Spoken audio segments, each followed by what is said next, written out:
வாழ்க்கையில. ஏன்னா எங்களுக்கெல்லாம் அது கிடைக்கல. நமக்கு கிடைச்சதெல்லாம் பசி, பட்னி, வறுமை, 3 தான். ஆமா, இதெல்லாம் உங்களுக்கு பெரிய ஒரு வரப்பிரசாதம். அப்படித்தான் சொல்லுவேன். எங்க போனாலும் நல்ல ஒரு நிகழ்ச்சி நல்லபடியா நடத்திட்டு இருக்கிறாங்க.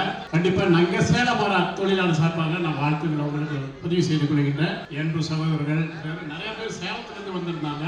இப்பதான் கோயம்புத்தூர் போய் தூத்துக்குடி போய் கடையில இந்த மாசமே 6 நிறுவனங்களை திறந்துட்டு இப்போ ஏர்போர்ட்ல இருந்து நேரம் ஓடி வரோம். நாங்கெல்லாம் படிக்கல, ஏதோ தள்ள வேண்டிய நான் தானே இன்னைக்கு சேலம் என்ன தள்ளிட்டு இருக்குது. ஒவ்வொரு விமான நிலையமா போயிட்டு இருக்கிறேன். அமெரிக்கா 2 திறந்துட்டு, குவைத்து, பிரான்ஸ், ஆஸ்திரேலியா, ஜனவரியில சிங்கப்பூர், மலேசியான்னு. இது எதுக்குன்னா நான் உங்களுக்கு சொல்றேன்னா உங்களோட காம்பிடென்ட் தான். நீங்க யார் உலகத்துல ஒருத்தர் நமக்கு சர்டிபிகேட் தருவனுக்கு அதை உங்களுக்காக நேரத்தை உழைங்க. உங்க தொழிலுக்கு முக்கியத்துவம் கொடுங்க. உங்க முகம் அழகானது, நான் அழகானவன், உண்மையானவங்க நிலைக்கண்ணாடி முன்னாடி நின்று உங்களை வலிமைப்படுத்திக்க, ஒருமைப்படுத்திக்க தான் நான் சொல்றேன். ஏன்னா நாங்களாம் 4வது படிச்சுட்டு சாப்பாட்டுக்கு இல்லாம அமெரிக்க அளவுல போய் கடந்தாருங்கன்னா நீங்களாம் எந்த அளவுக்கு போகணும். அந்த தன்னம்பிக்கை ஒருபோதும் கைகூடாது. மனதுல 1000 சோதனை வேற யாருக்கு இல்ல. உயிரா பிறந்துட்டால் ஒரு வேட்டை உலகம். 1000 எறும்பு நம்ம கால்கடியில தப்பிச்சு வாழுது. வெளிச்சமா செத்து போயிரு எறும்பு. எவ்வளவோ மீன்கள், இன்னொரு பெரிய மீன் இருக்கு, அந்த மீன் தப்பிச்சு வாழணும். அவளை பாம்பை வேட்டையாடும், பாம்பை கழுகு வேட்டையாடும், கழுகு 100 மிருகம் வேட்டையாடும். இது ஒரு வேட்டை உலகம். உங்களை பத்திரமா பார்த்துங்க, தன்னம்பிக்கையோட இருங்க. நிறைய நேரங்காலங்களை உங்க உடம்புக்காகவும் உள்ளத்துக்காகவும் கொடுங்க. ஒரு நோயா இருந்தா கூட மாத்திரை மருந்துல தீராது. அதுக்கான உணவு முறை பயிற்சி இருக்குது. இதெல்லாம் சேர்ந்து எடுத்துக்கங்க. மனசுக்கு வெறும் மாத்திரை மருந்து மட்டுமே 2 நாள் போட்டு உடம்பு சரியாச்சு கூடாது. நீங்க உணவு முறை நிறைய நமக்கு தேவை. நேரத்திலேயே உணவு இருக்குங்கிறது. ஏன்னா நீங்க பாக்குறோம், ஒரு காலத்துல 3 பிள்ளைக்கு மேல வேண்டாம், 2 பிள்ளைக்கு மேல வேண்டாம், நாம இருவர் நமக்கு ஒருவர்னு பள்ளிக்கூடத்தெல்லாம் போஸ்ட் ஒட்டி இருக்கும். ஒரு குழந்தைக்கு பெத்துக்காதீங்க, குடும்ப கட்டுப்பாடு வேணும்னு. நீங்க ஒரு குழந்தைக்கு எங்க பார்த்தாலும் ரோடெல்லாம் கர்த்தரி ஹாஸ்பிட்டல் வாங்க, ஏன் ஹாஸ்பிட்டல் வாங்க, ஒரு குழந்தை கிடைக்கும். அந்த அளவுக்கு வலிமையும் நம்மளுடைய நரம்பு தளர்ச்சியிலும் கருமுட்டைகளையும் குறைந்து இருக்கிறோம். உணவோட அதிக கவனம் இருக்கு. தயவு செஞ்சு உங்களை காக்க போறது உணவு தான். நம்மாழ்வார் சொல்வாரு, 3 விஷயம் தான் வாழ்க்கையில: கடன் இல்லாத வாழ்வு, நஞ்சு இல்லாத உணவு. ஆமா, இது நமக்கு மிக மந்திரம். இன்னைக்கு எவன் பணக்காரனா?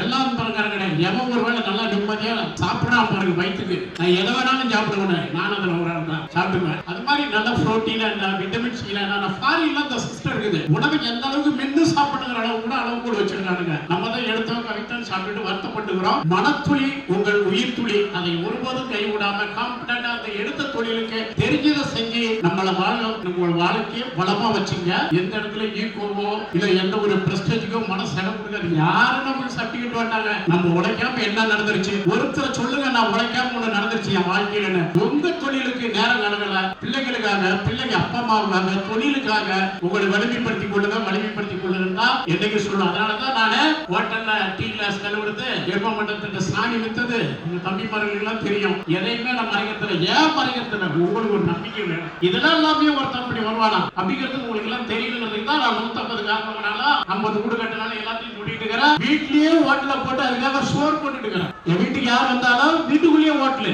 சிங்கப்பூர் பங்களாவு வந்தா எல்லாரும் சாப்பிட்டு தான் போடும். ஏன்னா சோறு கொடுத்த உங்களுக்கு எல்லாம் ஒரு கை மாறி. அவ்வளவுதான் வாழ்க்கை. மண்ணு கொடுத்து எல்லாம் சாப்பிடுறோம், கடைசியா மண்ணுக்கு நம்மள கொடுத்துருவோம். இதுல எவரும் பெரிய ஆளு கிடையாது. இந்த மண்ணு சாதாரணமா நம்மளை தாங்கி பிடிக்கணும். இந்த எத்தனை உணவு, அரிசி, பருப்பு எல்லாம் இந்த மண்ணு கொடுத்துதான் சாப்பிடுற, கடைசி மண்ணுக்கு போயிடும். அதனால யாருக்கும் கைமாறா இருங்க, நன்றியா இருங்க.